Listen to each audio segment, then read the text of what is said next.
ভালো রাখো, আমার বাবাকে ভালো রাখো, আমার মাকে ভালো রাখো।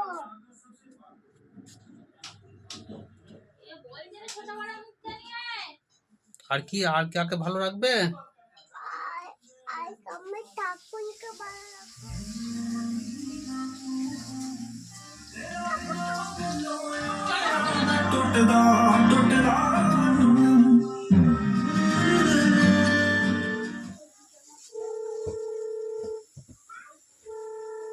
ঠাকুর সবাইকে ভালো রাখো, আমার বাবাকেও ভালো রাখো, আমার মাকে ভালো রাখো, আমার ঠাকুরকেও ভালো রাখো, আমার ছোট মাকেও ভালো রাখো, আমার দিদিকেও ভালো রাখো, আমার দাদাকেও